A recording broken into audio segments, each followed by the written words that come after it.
Greetings everyone. Welcome to our presentation titled Climate Adaptation, Reliably Predicting from Imbalanced Satellite Data. This is joint work with Prabhu Pradhan. So what is imbalanced data, one might ask? Imbalanced data typically refers to a classification setup wherein the distribution of samples across known classes is skewed. And it so happens to be that most of the real-world datasets usually suffer from high-class imbalance, impeding an ML's model ability to learn effectively across all the classes.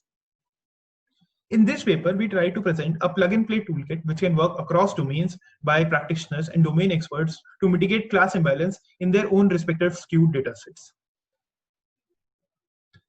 To illustrate the harmful effects of imbalanced data, we provide this illustration in which on the left you can see there is imbalanced data, which is our training data dominated by the red class.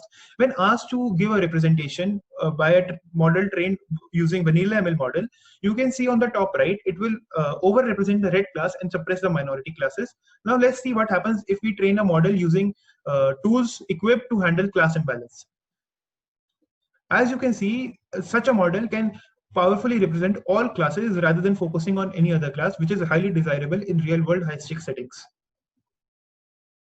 Now coming towards the dataset which we used DroughtWatch dataset, which was released by Weights and Biases as a benchmark later on. It comprises of 100,000 satellite images with different images corresponding to different type of vegetations. These vegetations signify the number of cows a particular geolocation can support. This then serves as a proxy signal for drought detection, which is the labels are 0, 1, 2, 3. 3 signifies three cows that the particular geolocation can support, and subsequently that this location is not droughted, and 0 represents the 0 cows the particular location can support, and subsequently that this location is droughted. As you can see from the plot on the right, that the classes are distributed between 0, 1, 2, 3, and 0th class contains almost 60% of data.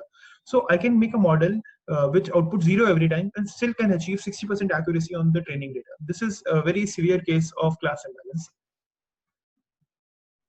Now coming towards our baselines. We provide baseline metrics for two models, ResNet 50 and EfficientNet B4. Both of these models are very well recognized in the vision community, and that's why we use them as our baselines. As you can see in the table below, both of these baselines fall prey to overfitting as they predict almost 91% accuracy on the 0th class, but have vastly inferior performances on the minority labels. So then we build upon from here by introducing various modular improvements and showing contrast between these baselines and what the modular improvements are able to achieve. Now coming towards our first modular improvement, which is cyclical learning rates. Learning rate is the most important hyperparameter to tune in any machine learning or deep learning setup. As you know that a learning rate signifies the scale of a weight update during your training routine. But it is very difficult to find an optimal learning rate since it's highly dependent on the loss surface, and you cannot visualize loss surface of very high dimensions. Cyclical learning rates is the answer to this problem. A cyclical learning rate is a learning rate routine in which the value oscillates between two bounds, which is the lower bound and the higher bound.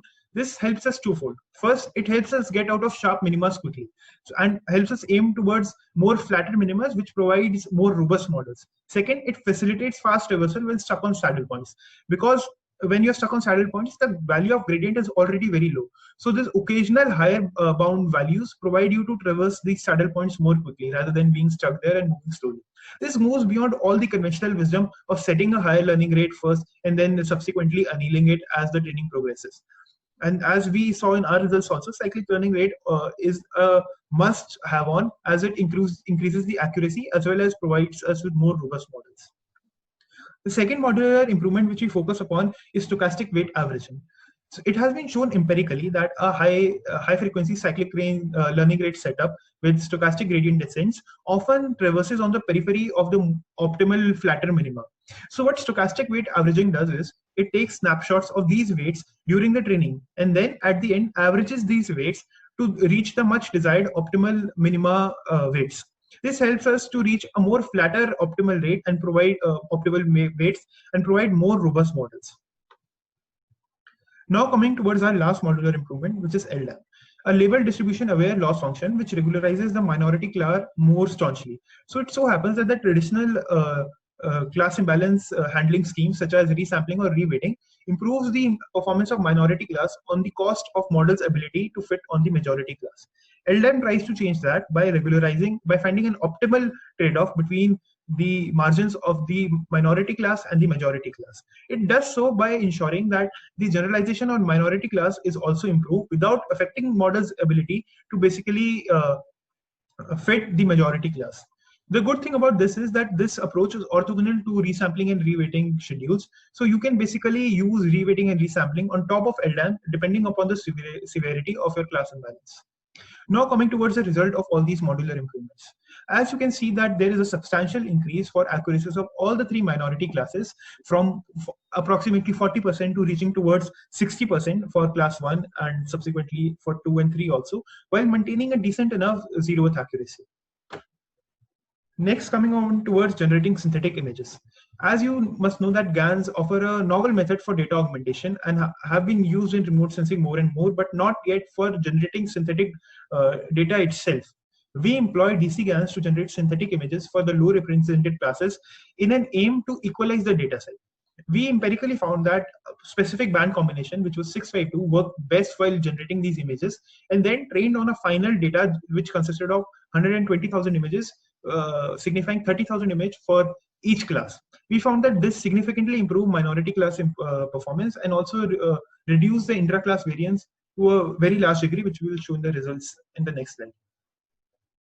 So as you can see, this is a plot between validation accuracy and intra-class variance. The baselines for ResNet and EfficientNet stand on the top right corner, which signifies a very high validation accuracy, but also at the same time very high intra-class variance, which is undesirable as it shows high level of overfitting in both the baselines. We can see that SWA CLR LDAM combination for both the models stand in the middle range, where they have low enough intra-class variance, but as well as decent enough validation accuracy to match the previous baselines. Now coming towards the next plot, which is between balance, validation accuracy and intra-class variance, we see that both baselines of ResNet and EfficientNet fall below in the bottom right corner. This signifies since balance validation accuracy provides a more holistic view, both the baselines fall since they were only overfitting on 0th class and not learning an overall good representation.